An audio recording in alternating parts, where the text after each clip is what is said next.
On va dans cette séquence traiter un exercice de génétique des diploïdes, le dihybridisme, un exercice qui représente un cas de linkage partiel, donc le cas de deux gènes liés partiellement, et vous allez voir dans le cadre de cet exercice que signifie cette liaison partielle.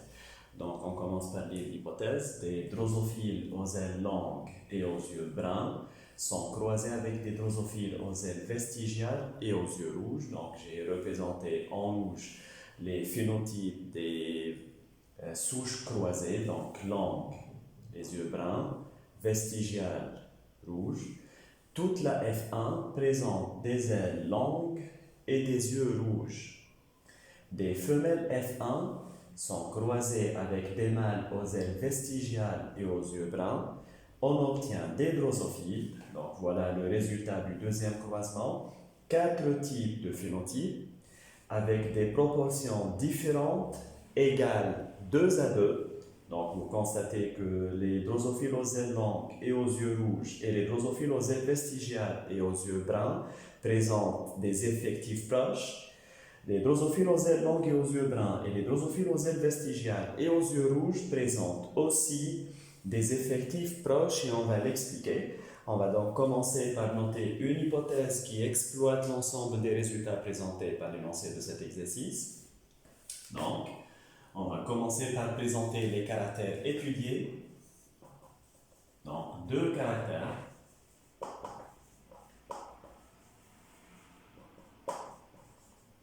Contrôlés par 2 gènes. C'est un cas de dihybridisme. Quels sont donc ces 2 caractères? Vous avez L longue et L vestigiale. Donc, c'est la taille des ailes. Et vous avez les yeux bruns, les yeux rouges. Donc, c'est la couleur des yeux. Voilà donc la première étape de l'hypothèse.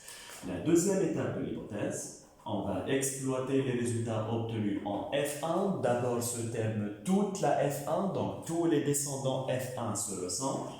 Donc c'est une F1 uniforme qui vérifie la première loi de Mendel.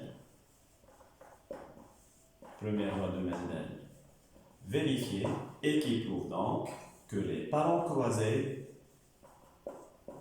sont purs. Donc la souche L longue, yeux bruns, est pure, homozygote. La souche L vestigiale, les yeux rouges, est aussi pure, double homozygote. C'est la première loi de Mendel. Deuxième information qu'on va exploiter à partir de la F1.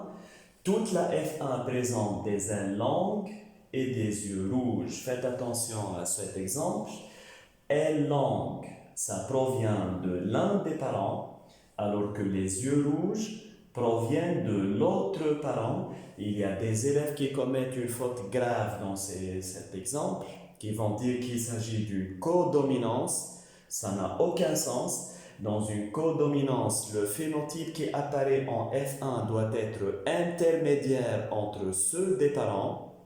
Ça veut dire que L longue, L vestigiale devrait par exemple donner des ailes de taille moyenne, donc ni longue ni vestigiale. Dans ce cas, on peut proposer une explication de codominance. Même chose pour la couleur des yeux, brun, rouge. La F1 présente des yeux rouges, c'est un phénotype parental. Il s'agit donc d'une dominance absolue. Donc, qu'est-ce qu'on va dire dans l'hypothèse? Les phénotypes de la F1 sont parentaux, donc je répète, parentaux malgré qu'ils proviennent de 2 parents différents. Donc l'un des phénotypes a été hérité d'un parent, l'autre phénotype est hérité de l'autre parent, mais de toute façon, puisque ce sont des phénotypes déjà observés chez les parents, il n'y a pas de nouveau phénotype en F1, il s'agit d'une dominance absolue. Donc sont parentaux, on va noter ces phénotypes parentaux, donc longue et rouge. Il s'agit d'une double dominance absolue. Les couples d'ADN, donc soit les couples d'allèles. Il y a une petite convention utilisée dans les croisements qui implique des drosophiles. Donc je vais utiliser cette convention pour que les élèves arrivent un peu à se familiariser avec ces symboles. Donc L langue, L vestigiale, au lieu de choisir une lettre majuscule et une lettre minuscule, voilà ce qu'on va faire. On va choisir la symbolisation VG. Donc VG, ça désigne les ailes vestigiales. Pour désigner donc les ailes langues, on va dire VG plus. VG, voici donc cette convention utilisée chez la drosophile, donc dans le cas des croisements de drosophile. Donc on choisit les lettres qui désignent le phénotype récessif et on ajoute le signe plus en exposant pour désigner le phénotype ou bien l'allèle dominant. Donc on va dire que VG plus contrôle L langue domine VG qui contrôle les ailes vestigiales. On va utiliser le même principe pour le deuxième couple d'allèles. Donc, si vous avez bien suivi l'explication du premier couple d'allèles, nous avons des yeux bruns, des yeux rouges. Tous les descendants de la F1 sont aux yeux rouges, donc c'est rouge qui domine brun. Donc, choisissez une lettre qui désigne l'allèle récessif, dans ce cas brun, et ajoutez plus pour désigner l'allèle dominant qui est dans ce cas rouge. Donc, on va dire B+, contrôle les yeux rouges. B, dominé donc par B+, contrôle les yeux bruns. Donc, langue, contrôle vestigial, rouge, domine brun. On passe à la dernière étape de notre hypothèse. On va bien sûr exploiter le résultat du deuxième croisement. Vous devez d'abord dire en quoi consiste ce deuxième croisement. Vous constatez qu'il ne s'agit pas d'une autofécondation F1 avec F1. Les femelles F1 ont été croisées avec des mâles qui ne proviennent pas de la F1. Comment est-ce que je sais qu'ils ne proviennent pas de la F1? Regardez leur phénotype. Ils ont les ailes vestigiales et les yeux bruns, alors que la F1 a les ailes longues et les yeux rouges. Donc, ce ne sont pas des F1, des mâles F1. Autre élément très important, si vous observez bien les phénotypes de ces mâles utilisés dans ce croisement, vestigial, c'est un phénotype récessif. Les yeux bruns, c'est aussi un phénotype récessif. Donc, ces mâles sont par définition des doubles récessifs. Et ce croisement F1 avec les doubles récessifs est un test cross. Donc, ce n'est pas une autofécondation F1, c'est un autre type de croisement, F1 croisé avec un double récessif. Il s'agit donc d'un test cross. Donc, qu'est-ce qu'on va noter dans l'hypothèse? Dans le test cross, on obtient, et j'insiste sur ce terme, le test cross, les élèves doivent mettre ce terme dans leur hypothèse. Donc, on obtient 1, 2, 3, 4 phénotypes et ajouter ce terme très important, non équiprobable. Ça signifie que les 4 phénotypes ne présentent pas des proportions de type 1 quart, 1 quart, 1 quart, 1 quart.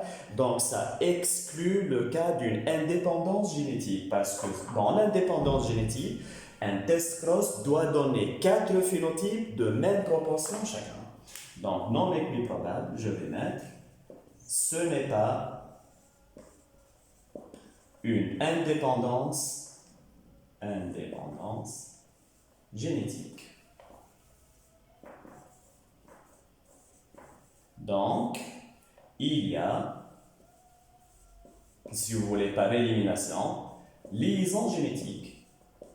Donc, si les deux gènes, si vous avez montré que les deux gènes ne sont pas portés par des paires chromosomiques différentes, ça veut dire que ces deux gènes sont forcément portés par la même paire chromosomique, c'est ce qu'on appelle une liaison génétique. Dans la liaison génétique, on rencontre deux cas possibles, une liaison totale et une liaison partielle. Comment distinguer ces deux situations? Toujours à partir du test cross, dans une liaison totale, vous obtenez seulement deux phénotypes de proportion 1/2 endémiques et qui doivent être tous les deux parentaux. Par contre, dans notre cas, il y a 4 phénotypes, dont 2 parentaux et 2 recombinés. Et là, une autre remarque très importante. Quels sont les phénotypes parentaux et quels sont les phénotypes recombinés dans ce cas? Donc, les femelles F1 sont aux ailes longues et aux yeux rouges. Voilà, ailes longues et les yeux rouges. Beaucoup d'élèves vont penser que ce phénotype est parental puisqu'il est possédé par les femelles F1 qui finalement sont des parents impliqués dans ce test cross.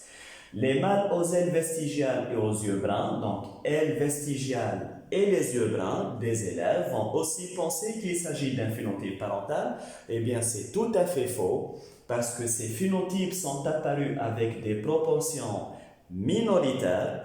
Ça veut dire que ce sont des phénotypes issus de gamètes recombinés, donc provenant d'un phénomène de brassage intrachromosomique. Je vais répéter tout ceci dans le cadre de la rédaction de l'hypothèse.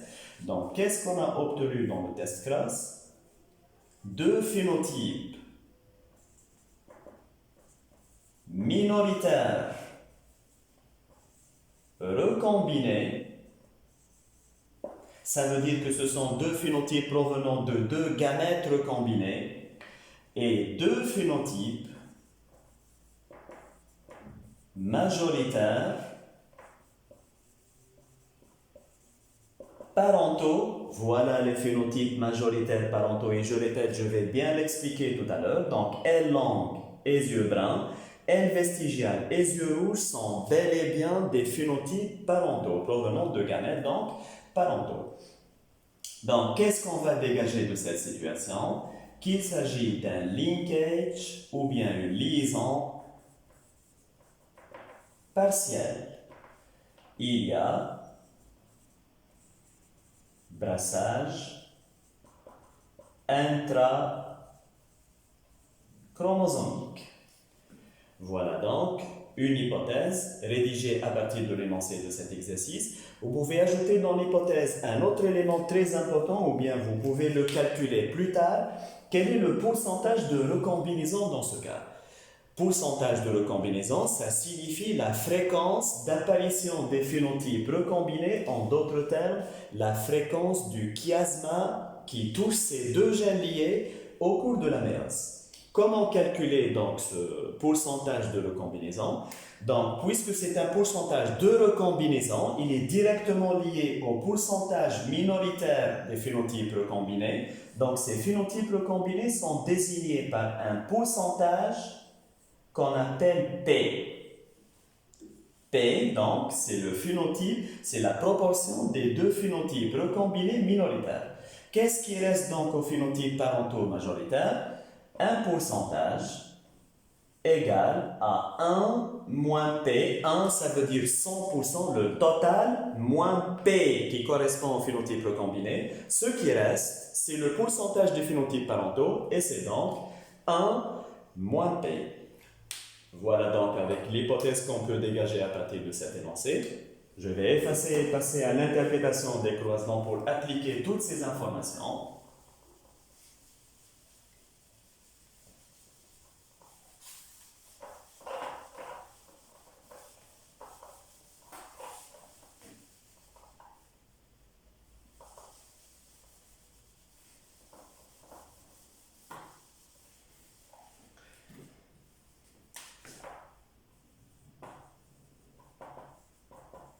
Donc, interprétation des croisements. On va commencer par le premier croisement. Donc, des drosophiles, on va mettre P1 de phénotype aile longue et yeux bruns. Aile longue, on a choisi VG+, les yeux bruns, on a mis P, puisque c'est le phénotype récessif, croisé avec donc P2, qui possède des ailes vestigiales et des yeux rouges. Passez ensuite à la notation des génotypes de ces parents. C'est une liaison, donc préparez seulement 2 chromosomes dans votre génotype. Il n'y a pas 4 chromosomes comme dans le cas de l'indépendance. Rappelez-vous que dans l'hypothèse, on a mis que la F1 est uniforme et qu'elle vérifie la première loi de Mendel. Donc, ces deux parents sont purs, VG plus B, VG plus B, et VG B plus sur VG B+, voilà ce que signifie la pureté des parents. Donc, deux allèles identiques pour chacun des phénotypes observés chez les parents. La méiose. Donc, un parent pur produit un seul type de gamète. Donc, VG plus B, 100%. VG B plus, 100%. Une seule possibilité de fécondation, il n'y a pas de grande diversité gamétique. Donc, les descendants vont tous recevoir VG plus B et VG B+. Faites très attention dans la liaison partielle. Ne respectez pas la dominance des allèles aux dépens de la liaison des allèles. Qu'est-ce que ça veut dire? Il y a des élèves qui ont tendance à noter les allèles dominants au-dessus des allèles récessifs. C'est faux dans le cas d'une liaison partielle parce que les allèles VG+ et B sont physiquement liés et sont portés par un même chromosome. Donc vous ne pouvez pas détacher B et le remplacer par B+ au niveau du génotype de la F1 pour simplement respecter la dominance des allèles. VG+ est lié à B, ça va rester VG+, B. VG et B+, sont liés, donc vous devez les noter de façon liée, VG, B+. Au niveau du phénotype, donc revenez à votre hypothèse, VG+ domine VG, B+ domine B, donc tous les individus F1 vont avoir les ailes longues et les yeux rouges. Voilà donc un résultat conforme avec ce qu'on a obtenu dans la F1. Passons au deuxième croisement.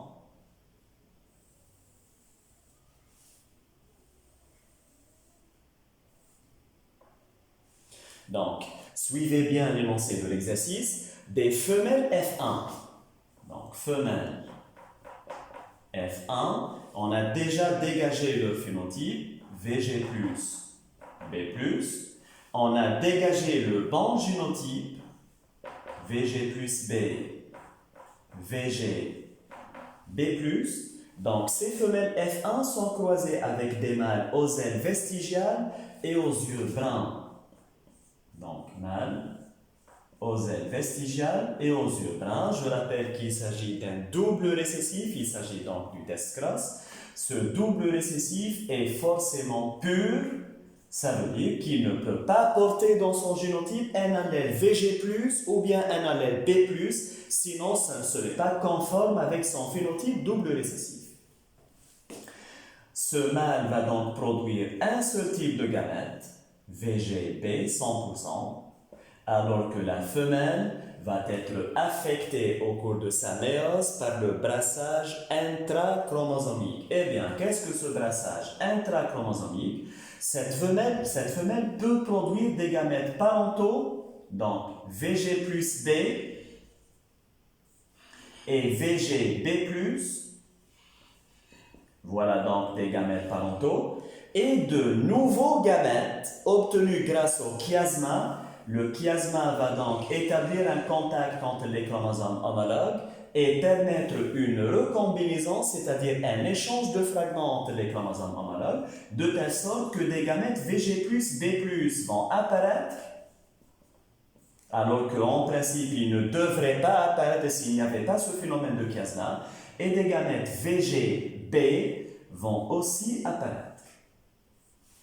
Je reviens à ce que j'ai expliqué au niveau des phénotypes obtenus dans le test Cross. Donc, vous constatez que les phénotypes qui sont minoritaires et qui, pour certains élèves, peuvent paraître comme parentaux, donc langue, VG+, et rouge, B+, voyez, VG+, B+, ça a été obtenu par le chiasma. Donc, c'est par définition un gamète recombiné et le phénotype qu'il donne est un phénotype recombiné. Donc, la vraie signification de parental et recombiné, c'est la signification au niveau des gamètes et non pas ce qu'on peut penser au niveau des phénotypes en lisant l'énoncé de l'exercice. Comment mettre les proportions des différents gamètes produits par la femelle F1? Je reviens à un pourcentage que j'ai déjà noté dans l'hypothèse. On a dit que le pourcentage des gamètes recombinés est désigné par P. Nous avons deux gamètes recombinés, donc VG plus B plus et VGB.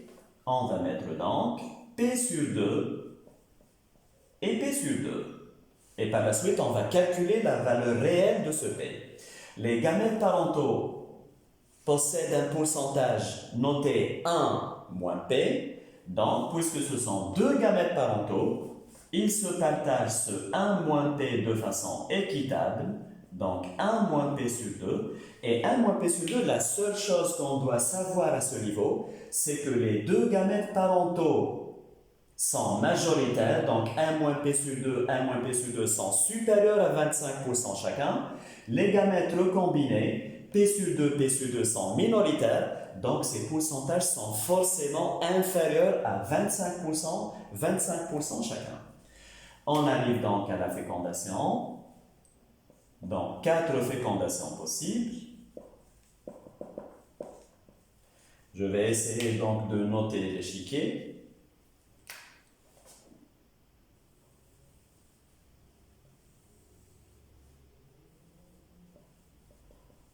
Donc, les gamètes du mâle, un seul type, VGB, donc 100%. Les gamètes de la femelle, donc VG plus B, VGB plus, VG plus B plus et VGB. N'oubliez pas les proportions, on va les reproduire dans les cases de l'échiquier. Donc voilà 4 possibilités de fécondation. 1, 2, 3 et 4. Notons les génotypes des descendants. Donc VG plus B sur VGB. VGB plus sur VGB. VG plus B plus sur VGB. Et finalement, VGB sur VGB. Notez les phénotypes correspondants, donc VG plus B, VG B plus, VG plus B plus et VG B. Voilà les proportions donc. VG plus B et VGB plus, 1 moins P sur 2 et 1 moins P sur 2. VG plus B plus et VGB P sur 2 et P sur 2. Qu'est-ce qu'il vous reste à faire donc? Il reste à calculer le pourcentage, la valeur réelle de P à partir des données de l'exercice. Donc, vous voyez que VG plus B et VGB plus, ça veut dire L longue, les yeux bruns, et L vestigiale, les yeux rouges, sont bel et bien majoritaires, donc 1 moins P sur 2, 1 moins P sur 2, alors que les deux autres phénotypes recombinés sont minoritaires. Donc votre échiquier coïncide avec les résultats réels, mais il faut le montrer en calculant la valeur de ce P. Je vais donc déterminer dans ce petit espace par le calcul de la valeur réelle de P. C'est un pourcentage de recombinaison. Donc, utilisez les phénotypes, les pourcentages, les effectifs plutôt minoritaires des phénotypes recombinés. Sur un total, j'ai déjà fait le calcul, donc 1999, ça va donner un pourcentage de 29 plutôt, 9%. Donc, on va dire à peu près 30%. Comment utiliser donc ce pourcentage? Vous allez représenter une petite carte, une carte génétique où vous mettez vos couples d'allèles, donc VG plus VG, B plus B, et ce pourcentage de recombinaison que vous allez calculer sera exprimé sous forme d'une distance en centimorgane. Ça provient du nom d'un généticien, M. Morgan, qui le premier a constaté ces phénomènes de recombinaison dans le cas d'une liaison partielle. Donc, on a utilisé par la suite son nom pour mettre en point une unité de distance génétique. Donc, centimorga, ce n'est pas une vraie distance, comme on peut l'imaginer une distance physique, c'est une distance génétique. Ça veut dire que c'est simplement un pourcentage, une chance d'un chiasma entre deux chromosomes homologues. Et bien sûr, au niveau des gènes, je vais tout de suite représenter d'un schéma chromosomique. Si les deux gènes liés sont plus loin l'un de l'autre sur le chromosome, la chance qu'un chiasma passe entre les deux sera plus grande, donc la distance génétique est proportionnelle au pourcentage de recombinaison. Plus de distance, plus de recombinaison. Mais sachez pour les élèves que ça ne dépasse jamais dans le cadre de notre programme 50%. Ce P sera toujours strictement inférieur à 50%. Je passe à la dernière étape dans la réponse à cette question. Expliquer ces résultats. Je vais représenter un schéma chromosomique.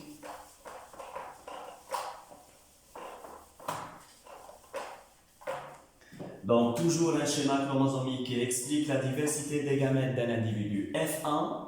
Donc, VG plus B, VG, B+. Là, encore une fois, faites attention, il y a des élèves qui inconsciemment vont noter VG+, B+, sur VGB, alors qu'on a très bien expliqué à partir de cet énoncé que ce n'est pas le bon génotype. Le bon génotype, le voilà, VG+, B, VGB+. Donc, vous allez préparer dans votre schéma deux chromosomes, puisque c'est une liaison génétique. Ces deux chromosomes seront affectés par le chiasma, c'est-à-dire qu'ils vont se toucher au niveau d'un certain point et ensuite échanger des fragments. Je vais d'abord donc mettre les allèles, donc VG plus P qui sont liés sur la même chromosome. Voilà, VG plus B, chromatide identique, donc VG plus B. Voilà donc VG plus B. VG+, et B.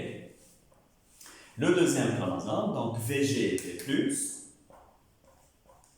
VG, pardon, B+, VG, B+, donc VG et B+. Je suis maintenant obligé d'effacer l'énoncé de l'exercice pour pouvoir compléter le schéma.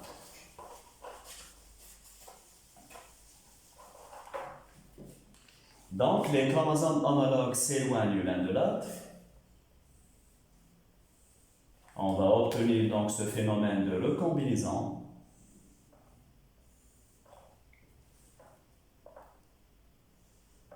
Et placez vos allèles attentivement. Donc, VG plus B, VG plus B plus, voilà donc une nouvelle chromatide obtenue par ce brassage intrachromosomique. Ensuite, VG B,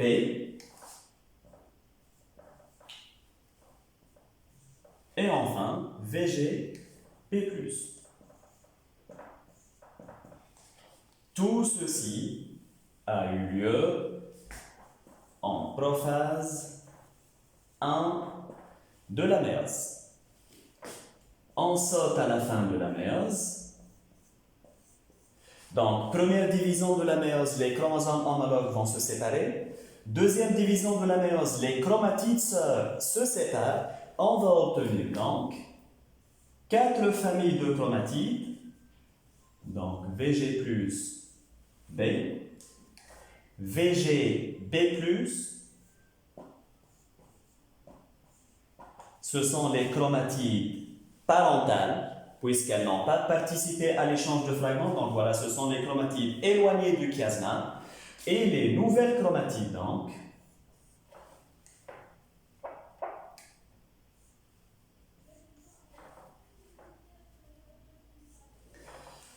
VG+, B+, et VG, voilà donc VG et B. Ajoutons dans ce schéma donc, les proportions de ces quatre types de gamètes, ces quatre chromatides. Donc, chromatide parentale, une seule origine, elle n'a pas participé au chiasma, 1 moins P sur 2. Chromatide parentale, 1 moins P sur 2. Et les chromatides recombinés pour chacune, donc, P sur 2 et P sur 2. On connaît déjà ce pourcentage P, donc vous pouvez ajouter 15%. On a calculé P, c'est à peu près 30%, donc moitié-moitié pour les gamètes recombinés. Pour les gamètes parentaux, donc 35% et 35%. Et voilà la signification de gamètes majoritaires qui sont parentaux et les gamètes minoritaires qui sont donc recombinés. Et ce schéma, ajouter un titre, correspond au brassage intrachromosomique. Voilà donc, essayez de revoir à plusieurs reprises cette séquence pour bien s'habituer à ce brassage intrachromosomique et ce linkage partiel.